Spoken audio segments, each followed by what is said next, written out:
Hola, ¿qué tal? Mi nombre es Guillermo Eduardo Arechi Garnelas. Soy profesor investigador de la Universidad de Guadalajara. Trabajo como coordinador de medicina paliativa y del dolor y actualmente soy el presidente de la Academia de Oncología y Cuidados Paliativos. El tema que vamos a ver el día de hoy, hablando sobre los aspectos sobre la muerte física de Jesucristo. Sin duda, un tema que dentro de las ciencias médicas, dentro de las ciencias contemplativas, dentro del ámbito de la espiritualidad y la religión, sin duda van a converger en esta charla que tiene como objetivo, como bien lo comenté, los aspectos físicos de Jesucristo.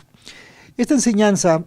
está basada y estas lecturas están basadas en la revista de Llama, publicada ya hace algunos años, por lo cual de alguna manera como estudiantes de medicina tuvimos acceso a la misma y poco a poquito al paso del tiempo ha sido conformándose, ha sido producto pues de el interés no solamente en un tema complejo, difícil, desde el punto de vista antropológico, sociológico y médico, pues de mucha participación, como ya comentamos. Hay una creencia y hay esta enriquecedora y vasta investigación sobre cómo este personaje que nos ocupa el día de hoy ha influido sobre el curso de la humanidad. Dentro de los personajes históricos hay seres que de alguna manera en sus lechos tanto históricos, en sus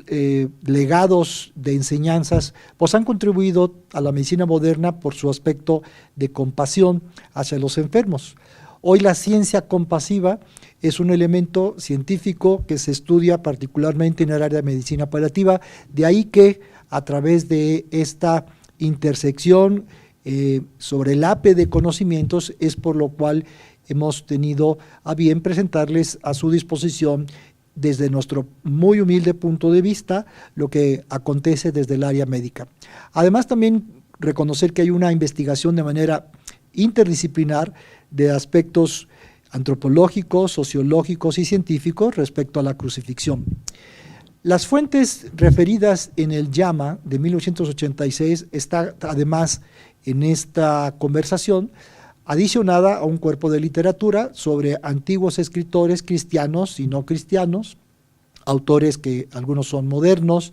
están descripciones sobre otro tema muy interesante sobre el sudario de Turín, esta túnica que cubrió a este personaje denominado Jesús. Están también los escritos evangélicos de los primeros seguidores cercanos a este personaje, Mateos, Marcos, Lucas y Juan,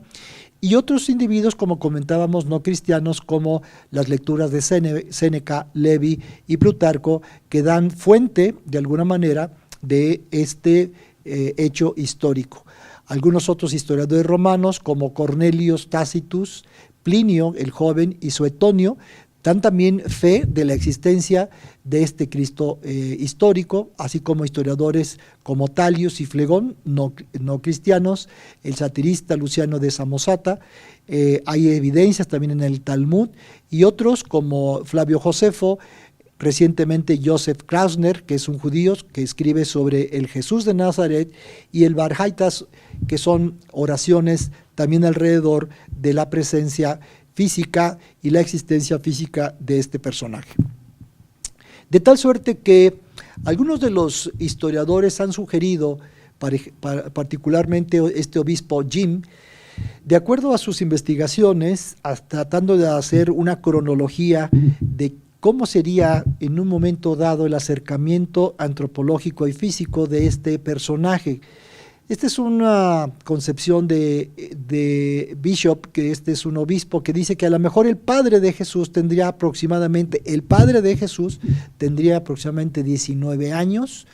cuando tiene a su hijo denominado Jesús. Y María probablemente debe de haber cursado más o menos una edad muy precoz. Hay que recordar que en la antigüedad y particularmente en esta zona del oriente, la asociación y la costumbre asociaba y vinculaba matrimonialmente a seres pues muy jóvenes. En este caso tendría el padre de Jesús 19 años y su madre 15 años. Había también esta tradición de que las novias promedio deberían de tener más o menos 13 años y ya prometidas o comprometidas sería de 14 años y por supuesto eran madres muy precoces, 15 o 16 años. De hecho, en la tradición judía y griega, la traducción de Jesús se le conoce como Yoshua, el Salvador, Yahvé, y tienen muchas otras designaciones. Hay quienes piensan que la palabra Jesús venga también de una influencia que probablemente fuera griega de Zeus o Jesús o Yeshua. Sin embargo, todas coinciden que es el Salvador. El Cristo, por otro lado, también denominado desde la traducción griega, es el Mashiach o el Mesías, que significa el Mesías, quiere decir que es una palabra compuesta de Jesús, el Cristo, o el Cristo, el Salvador, o el Mesías y Salvador. Se cree que, de acuerdo a este obispo, debe haber cursado más o menos 34 años y 3 meses, de acuerdo al calendario de estos judíos, cuando se llega el momento de la muerte. Probablemente estas descripciones no coinciden con la mayoría de los historiadores que sugerirían que serán 33 años, porque probablemente este año 1 de Cristo y un año 1 después, donde no existe el año 0, sería esta desfase en cuanto a la edad. Y hay quienes, además, por supuesto, como en toda estructura histórica, hay elementos que son considerados como enemigos del propio Jesús, que son en el Sanedrín, que eran 69, donde Judas y los otros 68 son estos elementos compuestos alrededor del Sanedrín, estos elementos antagonistas a la idea, a la ideología socializante, comunitaria de este personaje. Hay otros como, por ejemplo, partidarios de Jesús, como Jesús de Nicodemo y José de Arimatea, que de acuerdo a las escrituras y algunos escritos, pues son de alguna manera partícipes, cooperan, influyen, apoyan y suministran mucho de esta nueva ideología que para ese entonces sin duda fue de gran relevancia.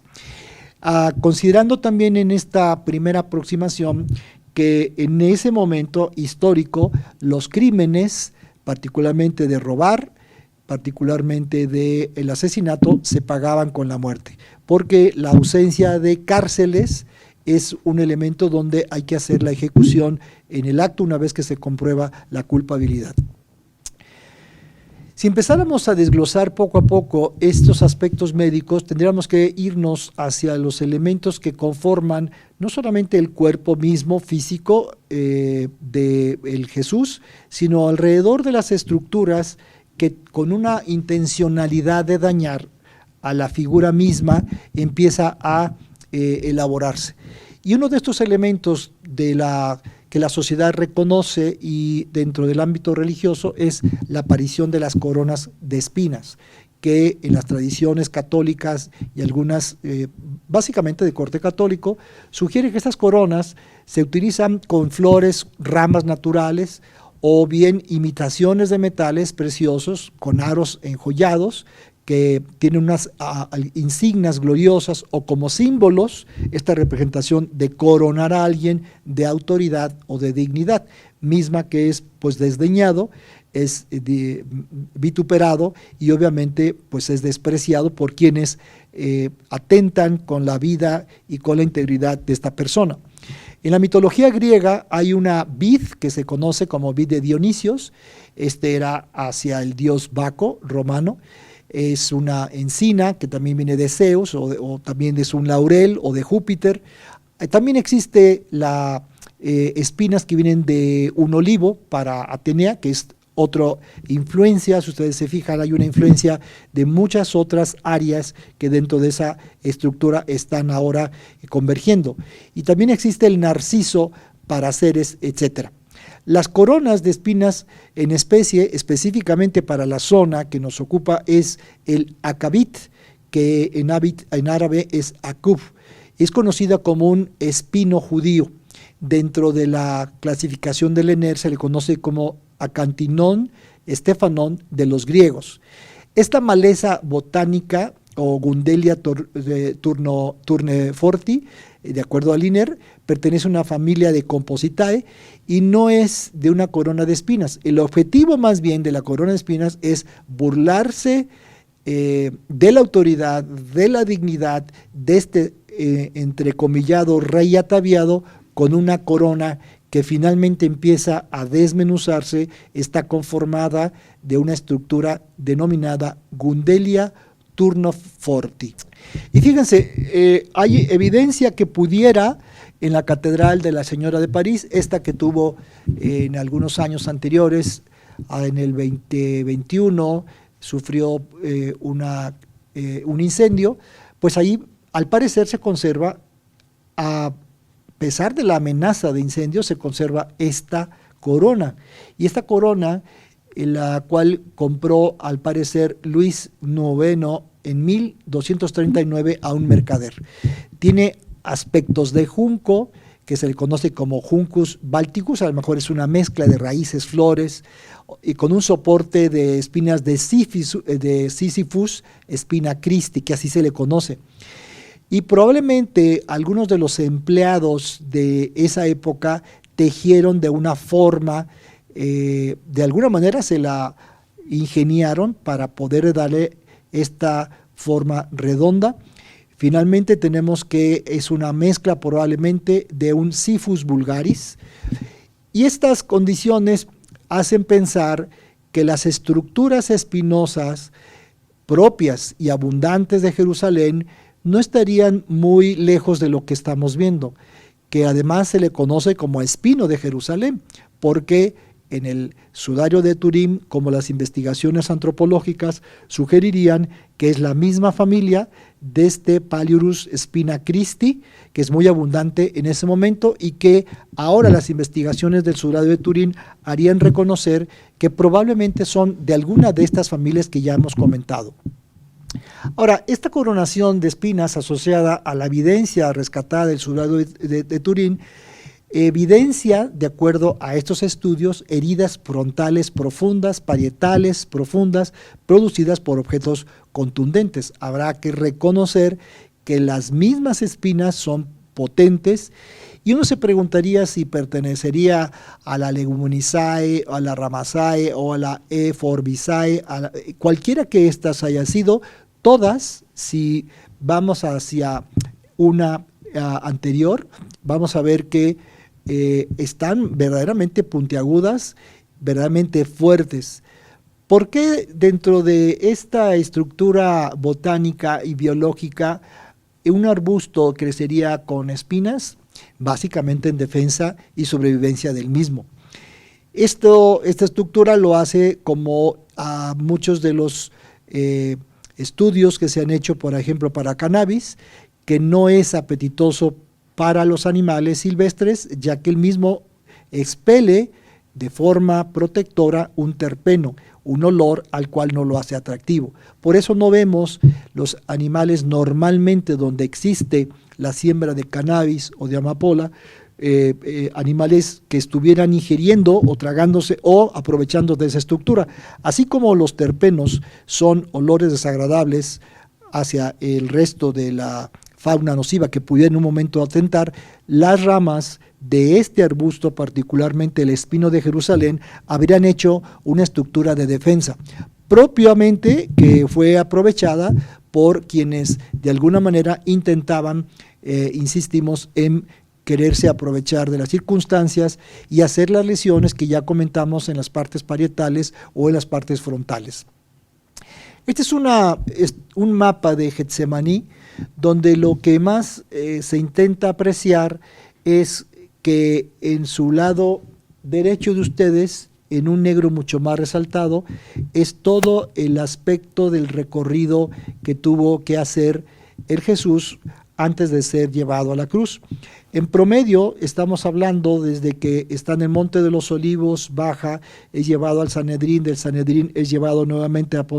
Pilatos, Pilatos es llevado nuevamente al Monte Calvario. Todas estas estructuras con la aproximación de las lesiones propias de la corona, que vamos a ver en detalle, y de las lesiones particularmente profundas hechas en el azote, deberían de haber exhaustado normalmente a un individuo que tuviera una constitución verdaderamente frágil. Al parecer,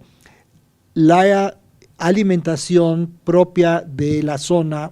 rica en dátiles, rica en pasas, en nueces, miel, pescado,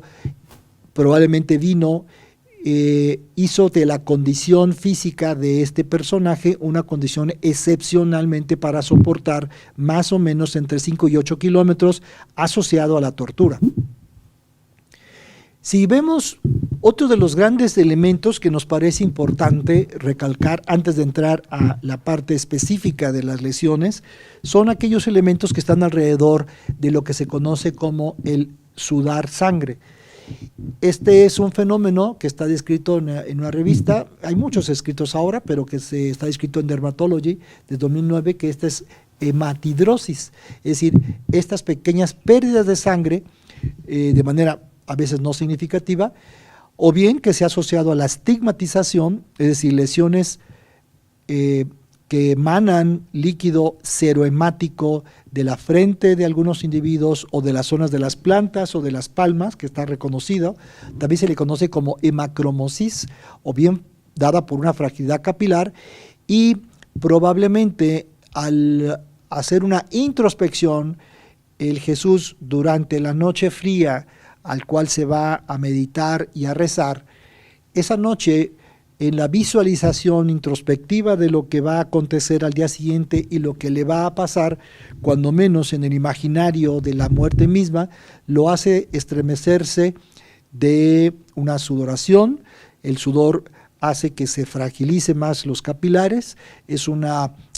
condición del cuerpo humano para protegerse y hacerse de calor.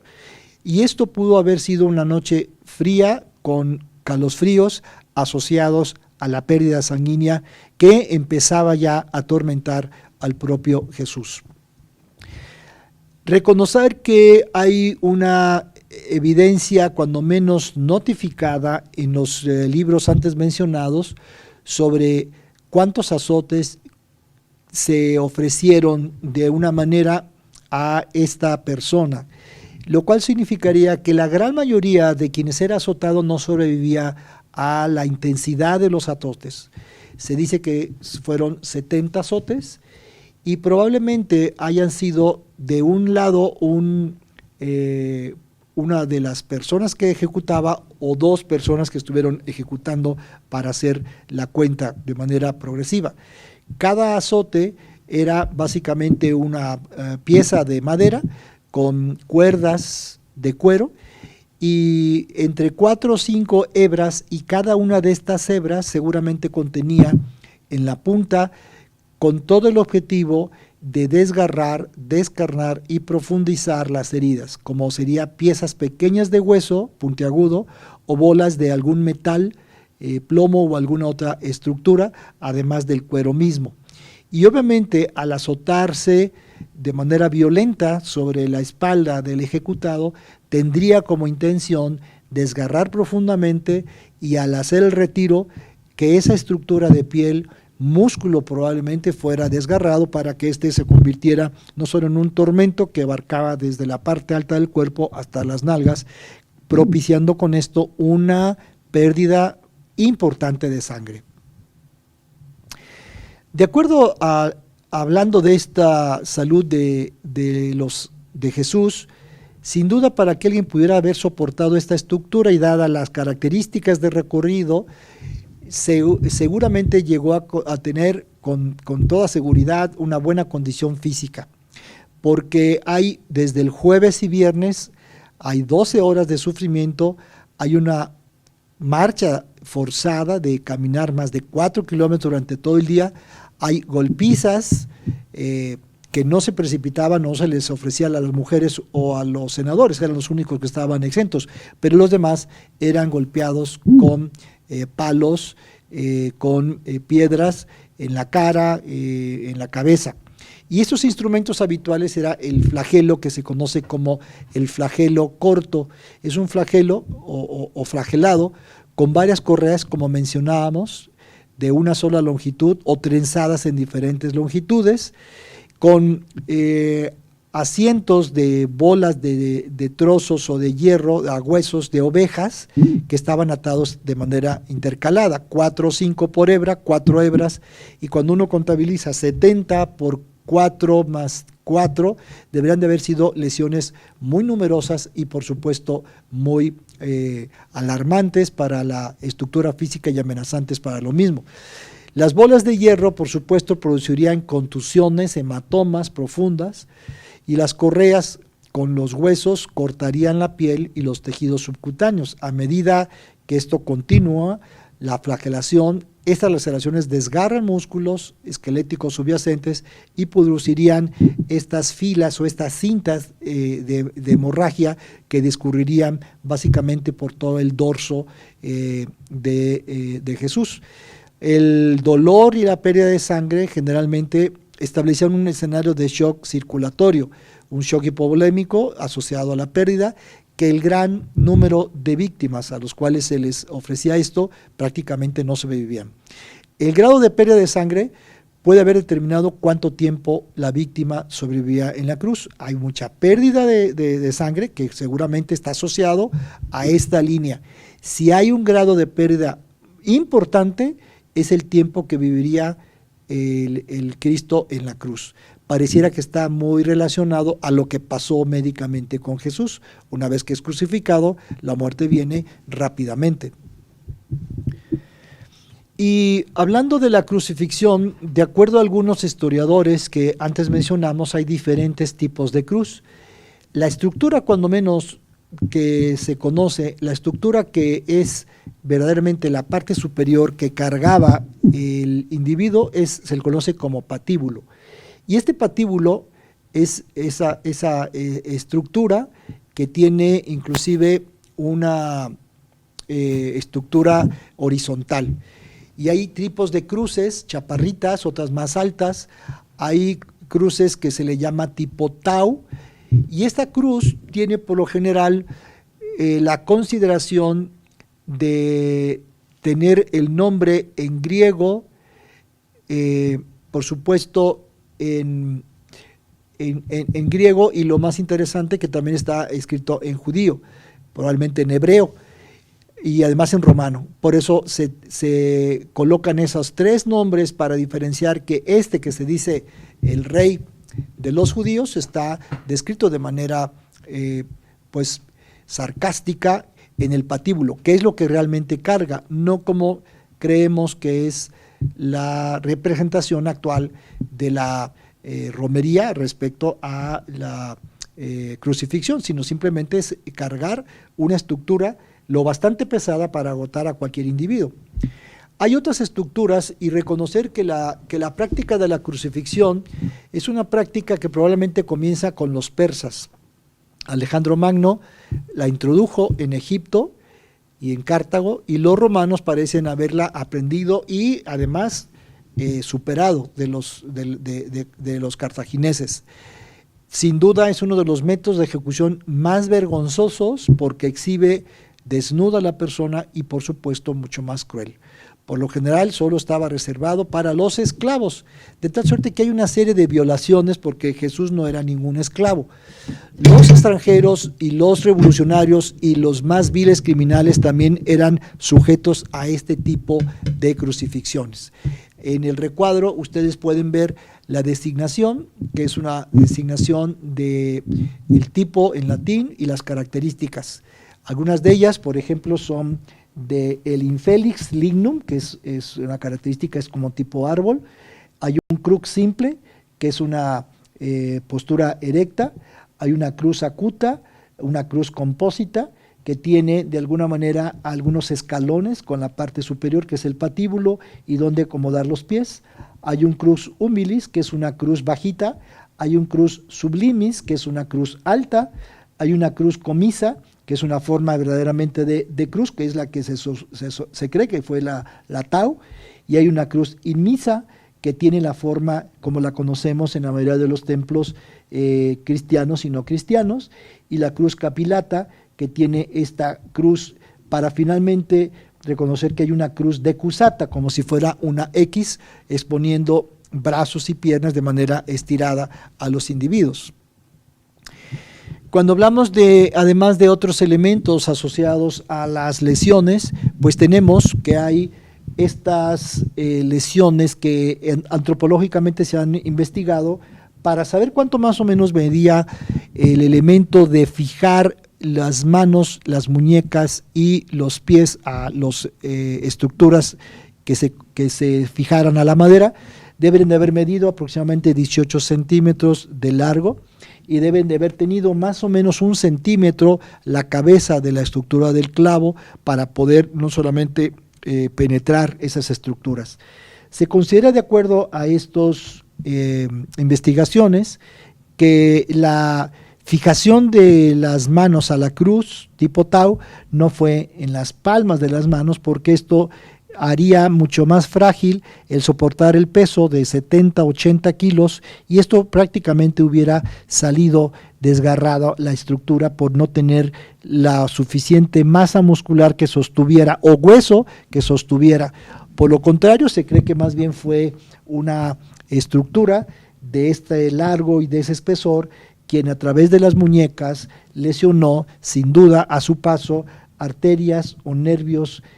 flexores, nervios ulnares, es decir, nervio mediano, seguramente arteria radial, provocando con esto fracturas obviamente y por supuesto un dolor excruciante. Y respecto a los pies, es esta misma situación, sin embargo acá se sometieron los dos pies a una posición que se sobrelaparan los mismos y fueron atravesados. Aquí la intencionalidad fue colocar esa cuña básicamente entre los metatarsos, atravesando el nervio plantar, por supuesto el nervio plantar peroneo profundo, el plantar profundo y lateral, provocando dolores que son en el talón, dolores en el empeine, dolores en la planta del pie y provocando también pues efectos importantes que al pisar el mismo individuo sobre el escalón de madera en un intento para respirar, pues eso hizo que no lo pudiera hacer de manera activa. Esta condición también se acompañaba por lo general de una escolocopia. Cuando los individuos lograban sobrevivir a toda esta estructura de tortura, se les fracturaba los tobillos, se les fracturaba las tibias y se les fracturaba los fémures. Al parecer al Cristo se le respeta eso por una condición que no se conoce, pero eso se llamaba crurifragium o esquelocopia, que era para acelerar el proceso de la muerte, porque algunos individuos pudieran estar vivos durante 3 o 4 horas o máximo 3 o 4 días. Aquellos que vivían más, entonces se les fracturaba para que cayeran, por supuesto, presa del hematoma, la pérdida de sangre, por supuesto se acercaron a las heridas pájaros, insectos, depredadores, que en ese olfatear de la noche y con la anuencia de que cualquier individuo que se acercara a auxiliar tendría la misma suerte, pues prácticamente se dejó el abandono de esta persona. Hay un elemento también considerar que es la herida de la lanza en el corazón, que también es una estructura para también acelerar el proceso, y lo hacen a través, de acuerdo a las descripciones históricas, cristianas y no cristianas, que es a través del lado derecho. Por supuesto es una herida fatal, no solamente porque perfora el pulmón, no solamente porque perfora el miocardio, y es enseñada a la mayoría de los soldados romanos. Estos longinus, que son los que se encargaban básicamente de dar muerte a aquellos individuos, lo hacen a través de una estructura de aproximadamente entre 1.5 a 1.8 metros de largo, con lo cual tiene una condición que puede perforar una punta de más o menos de 18 centímetros de largo para que pueda atravesar cualquier estructura corporal. La cruz en sí, con la el puro patíbulo debe haber pesado entre 37 y 54 kilos el puro patíbulo, sin la estructura fija hacia la tierra. De todas maneras, considerar que es casi un costal, seguramente de cemento, y caminar esos 4 kilómetros, 6 kilómetros, 8 kilómetros, previamente al ayuno, previamente a la exsanguinación, es un hecho que atenta contra la condición de una vida. Y aquí se ve en una de las fotografías esta consolidación de cómo el hueso, particularmente el astrágalo y el calcáneo y algunas otras estructuras son atravesadas. Se conserva todavía estas visiones de cómo se llegaron a reconsiderar antropológicamente en los descubrimientos esta forma de lesión y de accionar. Si pudiéramos ir entonces concluyendo en nuestra charla, diríamos que los aspectos de la crucifixión tienen que ver entonces como las causas de la muerte, elementos como la hipotensión con un shock hipovolémico derivado de los azotes y el ayuno, derivado de la deshidratación, de las heridas abiertas y contaminadas con polvo. Hay que recordar que cae varias veces, algunos le impregnan con una sábana y luego se la retiran en un intento para que las mismas se vuelvan a abrir, a pesar de que ya han hecho una forma de cubierta. Hay un daño perióstico, por supuesto, hay una marcada interferencia con la respiración porque el mismo no puede expandirse, porque tiene el dolor propio de la naturaleza de estar colgado, y al apoyarse sobre sus pies viene un dolor terrible, lo cual lo vuelve a agotar. Hay una hipercarbia, es un exceso, por supuesto, de dióxido de carbono, lo cual consideró a una posibilidad de estar hiperventilando, lo cual bajaría, de alguna manera, haría este fenómeno de hiperventilar, es decir, una baja concentración de CO2, lo cual empezó a provocar tetania, como en los casos que las personas entran en un estado de histeria. Esta tetania provocó calambres musculares que hicieron la contracción mucho más intensa, y esto deberían de haber jalado hombros y pies en la tetania sin poderse controlar, y cada esfuerzo que hizo para respirar fueron verdaderamente agonizantes. Lo que acontecería finalmente se cree que fue una asfixia por la incapacidad para sostenerse, y con un tórax expandido donde la ventilación es un proceso básicamente de inhalación activo y exhalación pasivo, se invirtió.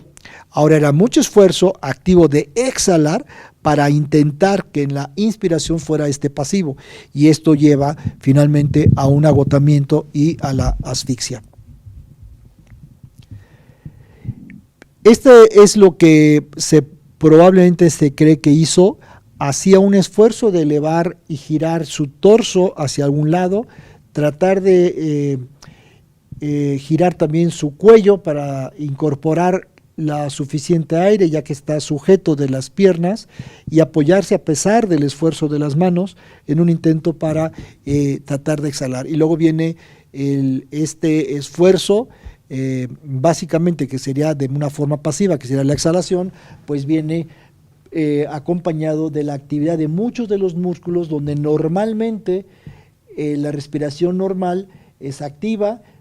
pero en las víctimas es una condición pasiva.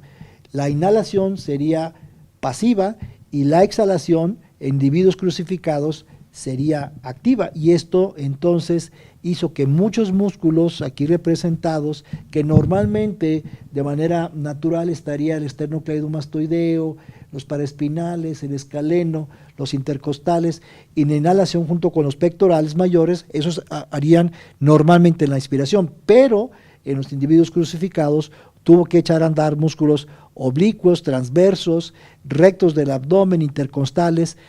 además de girar el torso, apoyándose sus pies hacia abajo, lo cual llevaba muchísimo dolor.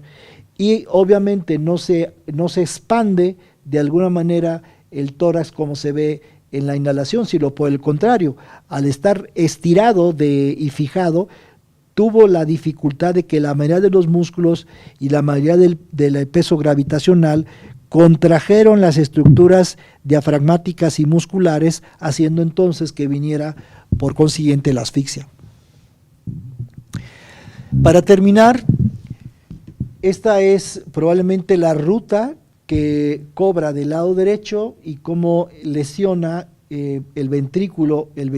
derecho. Interesante es reconocer que el Longinus, este individuo quien hace esta maniobra, está observando que se está prolongando la agonía de esta persona y entonces lo que hace es agarrar su espada y penetrarla por el lado derecho, donde esta estructura pudiera haber en estos planos, haber perforado tanto el ventrículo como la aurícula derecha y probablemente también pulmón. La cavidad pleural que se encontraba seguramente con líquido es lo que la Biblia refleja, que en la acción de la lanza salió primero agua, lo cual sugeriría por algunos historiadores que a lo mejor era una miocarditis. Algunos otros han considerado que fue tuberculosis y algunos otros han dicho que fue un estado con un derrame pleural asociado a una insuficiencia cardíaca derivado de la asfixia y la claudicación del ventrículo perforado para expulsar la sangre, y entonces se congestionó, por lo cual salió líquido por la lanza del lado derecho. Si observamos esta tomografía, veríamos, y aunque está más o menos tratando de imitar las estructuras, veríamos ventrículos derechos, ventrículo izquierdo, la aorta misma y cómo fueron perforando pulmón, ventrículos, aurícula, para provocar finalmente esta condición de muerte. Pues esta visión, aunque para una audiencia que observa médicamente y no médicamente todo este contexto, pues nos da una idea de la magnitud y de la hazaña con la cual se logra poner fin a este individuo desde cualquier punto de vista y desde una opinión muy personal, no solamente infame, injusta, violatoria de toda condición, y con un juicio que a nuestro punto de vista personal, independientemente de la creencia o no, pues es una de las magnitudes de estos elementos de homicidio de un individuo que es con toda la saña, con todo el deseo de provocarle el dolor más profundo, la mofa y hasta su muerte misma llevarlo, tan solo únicamente porque expresaba una condición diferente de cómo vivir, poco entendida, una condición diferente de cómo pensar, poco entendida, y probablemente una condición que a 2020 años, 2022 años todavía no entendemos, y que desafortunadamente algunos escritores han sugerido que nosotros somos básicamente los que perpetuamos sin duda este sufrimiento por no entender en el contexto de amar los unos hacia otros y en este estado compasivo, pues no se explicaría que una muerte así todavía siga en el escenario mundial sin ser reconocida como un elemento no solamente sublime, sino un elemento de lo más agresivo y de lo más desafortunado para quien únicamente lo que quería era mandar un mensaje de solidaridad, de amor hacia los más desprotegidos y de amor hacia quien piensa diferente. Él fue presa de su propia filosofía, que sin duda a la postre pues hoy mantiene una de las religiones más grandes en el mundo, y que ojalá muchos de los creyentes pues cuando menos se recuerde el principio fundamental para lo cual él perdió la vida. Muchas gracias.